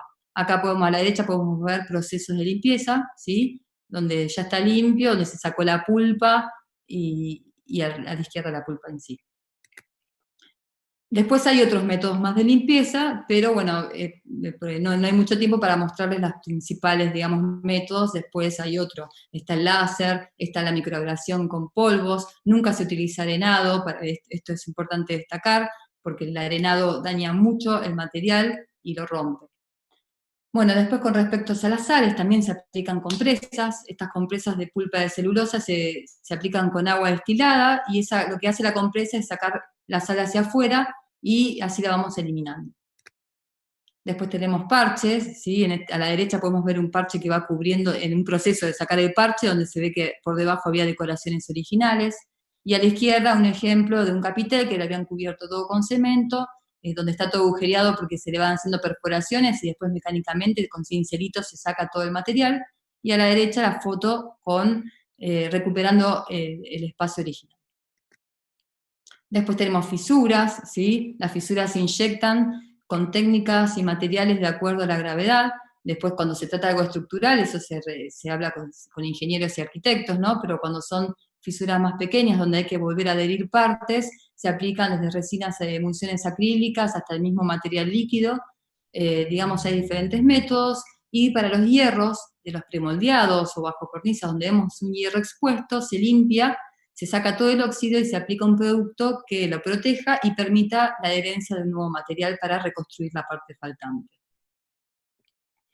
Después tenemos la parte que lo que no nombré es que al inicio, cuando se hace el relevamiento, se revisa toda la superficie y se controla que no haya nada que se caiga. En ese caso, si hay algo que se está a punto de caer, se retira, se enumera en un plano y después se vuelve a reintegrar en su lugar original. Después de hacerle todo el tratamiento correspondiente, ¿no? Cuando tenemos fragmentos que están en varias partes, se adhieren entre sí y después se colocan. Todo esto depende de la forma, ¿no? Y que después vuelvan a encastrar. Y cuando es necesario, se aplican se aplican pernos de acero inoxidable para darle resistencia y que se adhiera mejor. Todo esto depende mucho en la reintegración, los materiales a utilizar, depende del peso de la pieza, del tamaño y también de la posición. No es lo mismo algo que está hacia abajo o algo que está apoyado. Entonces, de acuerdo a eso, cambia la técnica. Y después, bueno, a partir de los análisis del material original, donde el análisis te dice qué proporción tiene el simipiedra, qué piedra molida, si tiene arena, si tiene cal y cemento o una solo, se hacen pruebas utilizando esos mismos materiales y se prueban en ladrillos y in situ, ¿sí? Para comparar con el original. Acá podemos ver la aplicación de un enlucido simipiedra con diferentes técnicas. El material a integrar siempre se hace donde hay faltantes, no se hace nunca en toda la superficie, nunca se cubre toda la superficie. Se restaura el original y después se hace la integración donde solamente falta el simipiedra. Acá podemos ver un ejemplo de la aplicación del simipiedra y a la derecha podemos ver cómo se integra el original del parche. Tenemos el ejemplo de la moldura corrida para las decoraciones lineales, se aplica el material más líquido sobre la superficie y se corre el molde metálico, ¿sí? Con una estructura en madera, se corre sobre la superficie utilizando 2 reglas de guía y así se va calcando toda la forma deseada. Y después tenemos la integración de material en los premoldeados, en las decoraciones, donde muchas veces se realiza en forma manual por medio del modelado del simipiedra, ¿sí? Acá podemos ver un proceso donde se aplica material, se raya para después terminar con el fino de terminación. A la derecha también, una parte aplicando simipiedra, y abajo podemos ver un proceso de un premoldeado roto, con desprendimiento con faltante de material y con hierros expuestos, donde después de tratar los hierros, de limpiarlo, se colocaron pernos de acero inoxidable y malla de fibra de vidrio para reconstruir las partes faltantes con un material grueso, y después el fino de terminación. En la foto del centro podemos ver dónde se integró fino. En donde está húmedo son los lugares donde se tuvieron que rehacer, digamos, que no existía el material. Y a la derecha podemos ver el premoldeado, digamos, restaurado, ¿no? Y después, pues ya estamos terminando con las operaciones, el sellado de fisuras, de microfisuras, no solamente es algo estético, digamos, sino que es principalmente una operación de conservación, para que el agua no ingrese hacia adentro del material, ¿sí? Entonces sellamos todas las microfisuras con un simipiedra también similar al original, pero de granulometría más fina. Y como protección final se aplica un hidrorrepelente. Este producto lo que hace, no impermeabiliza el material, que es lo más importante, que es lo que produce las pinturas o los revestimientos neoparís. En este caso se aplica este material para protegerlo del agua de lluvia, lo que permite que también el material pueda respirar, que es muy importante. Y lo protege de los primeros minutos de agua de lluvia, que es la más dañina, que es la lluvia ácida. Y las cubiertas, para finalizar con esta etapa, las cubiertas, lo más aconsejable siempre es aplicar las cubiertas de zinc, ¿sí? Que es lo que más protege las partes superiores, que son las que generalmente más se dañan y produce después el deterioro de los materiales. Bueno, y acá tenemos ejemplos de símil piedra pintado y a la derecha restaurado y sin la capa de pintura. Acá tenemos otro ejemplo, símil piedra original con la pátina del tiempo, con la suciedad superficial, también como les venía diciendo, a la derecha restaurado, ¿sí? Y por lo que podemos ver es cómo conserva también su antigüedad, que eso es muy importante, ¿sí? Las pinturas y todos esos productos lo que hace es blanquear las fachadas y perder todo sentido, tanto en antigüedad como en material.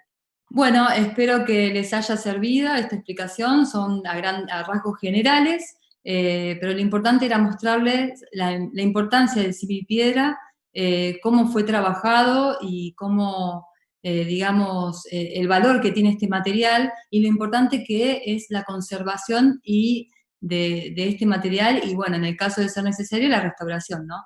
Pero era el tema, digamos, de esta clase de hoy. Bueno, muchísimas gracias Alejandra y con este tema damos por finalizada nuestra clase del día de hoy. Los esperamos el día jueves a las 18:30. Continuaremos con temas de arquitectura estatal, esta vez en el campo de la educación. Muchas gracias y hasta el jueves a las 18:30.